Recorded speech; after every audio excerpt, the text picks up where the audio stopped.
Hello Leo, Sun, Moon, Rising and Venus signs. Kamusta kayo? Sana po ay nasa mabuti kayong kalagayan. Welcome back po sa Star Tarot at kung bago kayo dito, welcome din po kayo. Please subscribe, like, share my videos and leave me a comment kung nakaresonate po kayo. Thank you. So, first card ni Leo, we have the energy of the seagull. Now is the time for deep emotional healing.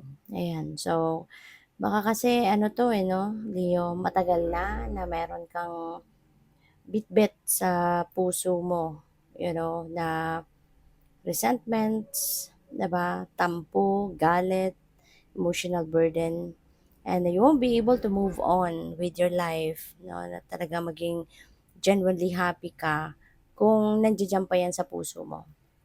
Kung ano yung bigat na nararamdaman mo, kung ano yung emotional pain or emotional burden na nasa puso mo. If you are not going to release it, if you're not going to let it go, hindi ka talaga tuluyang magiging genuinely happy in your life.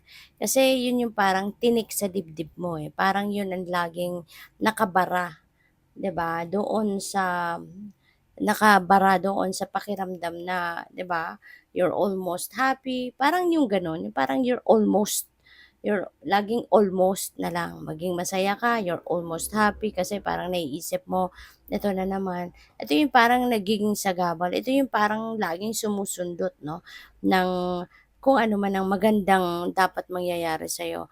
Kung ano man yung mga bigat, no, na nararamdaman mo. Ito yung parang laging nagiging sagabal para sa pag-aano ninyo, pagiging masaya, pagiging contented sa buhay, pagiging fulfilled sa buhay.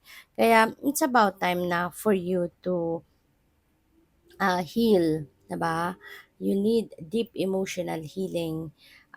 Dissect your feelings, dissect your emotions, 'di ba? At isipin mo kung ano tong mga bagay na to na nagiging sagabal sa pagiging masaya mo, sa nagiging sagabal sa pag-asenso mo. Kasi hangga't hindi natatanggal yung mga bubog sa puso mo, na gawa ng yung nakaraan, talagang hindi ka magiging genuinely happy sa ngayon and in the future. Kaya kailangan na tanggalin mo na 'to kasi deserve mo naman maging masaya. You deserve to be happy. You deserve to be fulfilled, to be contented in life. Kaya lang ito yung nagiging sagabal. Kaya sana 'no, tanggalin mo na 'yan sa puso mo. Sana maalis na 'yan sa buhay mo, 'di ba? Kung ano man ang mga 'yan. Patawarin mo na yung mga taong nagkasala sa'yo or patawarin mo na yung sarili mo kung yung parang maaaring meron kang sinisisi, 'no? May mga bagay na nagawa ka na nagsisisi ka, 'di ba? So patawarin mo na yung sarili mo para na maging magaan na ang pakiramdam at makapag-move on ka na. So we have tortoise, you're too fragmented. So do whatever it takes to get grounded. Okay? So maaari no na isa ito. Baka talagang may mga may mga bagay pa na may mga bagay pa na nagbabother sa no? Maaring malaki ang epekto nito sa sarili ninyo, maaring malaking bagay pa to no na malaking bagay pa ito na kumbaga nakakapagpaano sa inyo, nakakaistorbo ng inyong peace, 'di ba? Pupuwede nga na hindi kayo nagkakaroon pa ng peace of mind dito kasi laging nagbabother sa'yo kung ano man ang mga nangyari sa inyong nakaraan.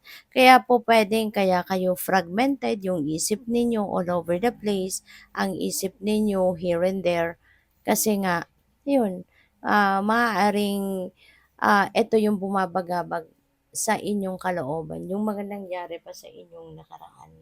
Kaya alam mo, importante talaga dito na mag-move on na po kayo, okey? Isipin ninyo yung inyong, kaligayahan naman, 'di ba? Huwag ninyong maaari kasi na baka merong sinisisi din ninyo yung sarili ninyo for what happened in the past. So, tapos na yun, eh, 'no? Meron pa kayong magagawa para mabago ang outcome ng buhay ninyo, mabago yung outcome ng mga nagawa ninyo in the past. Meron pa siguro naman kayong magagawa sa ngayon to improve your life, 'di ba?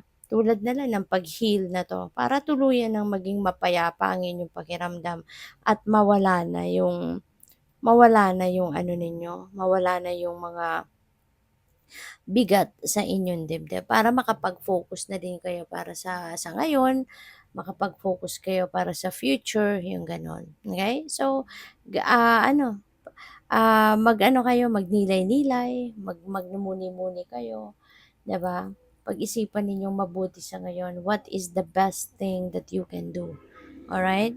So, what else? We have Meerkat, get support from a trusted group of like-minded friends. So, yun, maaari 'no, na makakatulong sa inyo if you are going to, get support 'no, from the people na parang alam mo yun, yung mga like-minded people, ninyo, hingi kayo ng tulong.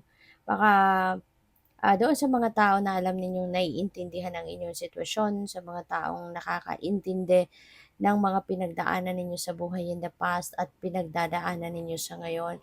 Maybe, if you feel like makakatulong sila, na meron ka lang mapagkwentuhan, meron ka lang na mahingahan, go for it. Kaya wag mong pigilan ang sarili mo kasi minsan maigi din no, na meron tayong nakakausap, maigi din na meron tayong naririnig na ibang opinyon, ibang perspective na ibang tao, nagkaka-ideya tayo, no? And not necessarily na gagawin natin kung ano yung ina-advise nila. But maganda rin, no? Nakakarinig tayo ng ibang perspective at ibang opinion, 'di ba? Nagkakaroon tayo ng idea kung ano yung dapat nating isipin, something like that. So, what else? We have healing chaos. Ayan. So, hopefully, kung ano man ang gumugulo sa isip mo, ano man yung gumugulo sa buhay mo sa ngayon, sana yan ay maghilom na. Okay? This is healing, this is healing. So, kung ano yung bumabagabag sa dibdib mo, sana yan ay mapawi na. Mapag-isipan ninyong mabuti at makapag-focus kayo sa kung ano na yung kung ano magagawa ninyo para mas maging maganda, maging maayos, mas maging masaya na kayo sa ngayon. Okay? So, we have solitude. This is what you need, no? Na para makapag-isip-isip kayo. Spend time in solitude. Kasi kapag lagi naman kayong may kausap, lagi naman kayong nasa phone, lagi naman kayong may ginagawa, busy, hindi ka rin na makapag-isip ng maayos, 'di ba? Kasi syempre yung isip mo, yung focus mo nandoon sa current na ginagawa mo. 'Di ba? Kaya mas maganda 'no, na kung talagang gusto mong magnilay-nilay, magmuni-muni, mag-reflect, you really need to put yourself in solitude at focus muna kayo sa sarili ninyo. Focus muna kayo sa kung ano nararamdaman nyo, iniisip ninyo, yung ganon. Okay? And at the same time, makakapagpahinga ka, diba, when you are in solitude. And definitely, you will be enlightened. No, siguro kaya magkakaroon na din kayo somehow ng healing chaos, no? Tawag dito, pupuwedeng kung ano man ang kaguluhan sa isip mo, sa paligid mo, maaaring yan ay maayos na. Although hindi naman mangyayari na in a flick of a finger lahat okay na, 'di ba? Isahang banat lang. Hindi naman mangyayari yan ng gano'n. But at least you can start, 'di ba? Magkakaroon ka na ng linaw sa inyong isipan of what is the best thing to do, no? Kaya good luck sa'yo. Thank you for watching. Love and light. Namaste.